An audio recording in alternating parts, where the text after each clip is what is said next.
Hi friends, and welcome to our math concept review. We will start with the words just before. Right here we have the number 9. What number comes just before 9? Remember, that's the number that is right before 9. That's right, that number would be 8. Good work. Let's try this one. The word is just before, okay? That means anywhere before. So that means that 6 is before 9, but it also means that 1 is before 9. It's any number that is before 9. Now let's take a look at just after. That means it's the one right after. So what's the number just after 4? That's right, it's going to be 5. Now, if it's just the word after, that means any number after. That means 7 comes after 4, and so does 10.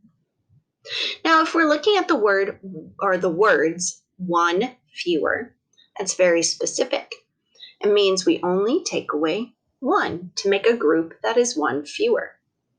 If we're looking at just the word fewer, that means it's any number fewer. So if I had 4, to make it a fewer number, I could say 2 is fewer than 4. And take away more than just 1.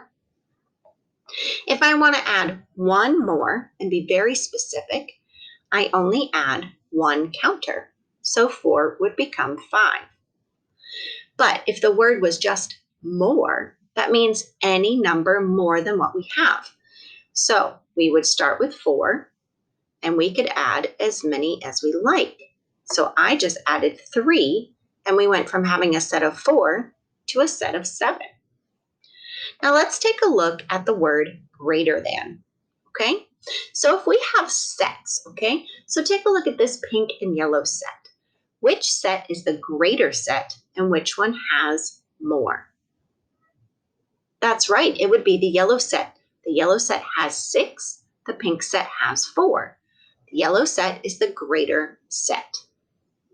All right, let's take a look over here. Which set would be the greater set? That's right, the pink set. The pink set has 4, the green set has 2. The pink set is greater and bigger. The green set has less, okay? Now when we take a look at the numerals, we have 2 numerals here, 5 and 9. And remember, they are bigger and greater the further they are away from 0, okay? So let's take a look. Which number do you think is the bigger and greater number? That's right. If we take a look on the number line, 9 is furthest away from 0. It's bigger and it's greater. Very good. Now let's take a look at something new this week. This is a 5 frame. A 5 frame will always only have 5 spots, okay? So if this 5 frame is full, it's always 5. We don't have to count them. It's easier that way.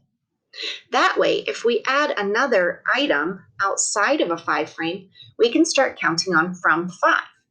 So let's try 5, 6. Now let's see, if we add one more, what would happen?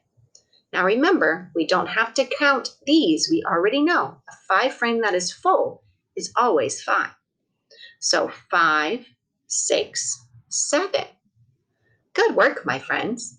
Now let's take a look at the next thing, which would be a 10 frame. A 10 frame always has 10 squares, and a 10 frame, when it's full, always has 10. So you can learn to count on from 10. So let's try. I'm going to add a couple of circles down here, just like we did with the 5 frame. But since this has 10, we start at 10. So let's do that. Are you ready? 10, 11, 12, 13. Now we have 13 dots, and we knew that because we know that a 10 frame always holds 10, so we can just count on the additional circles. Good work, my friends. Thank you for working on your math concepts with me.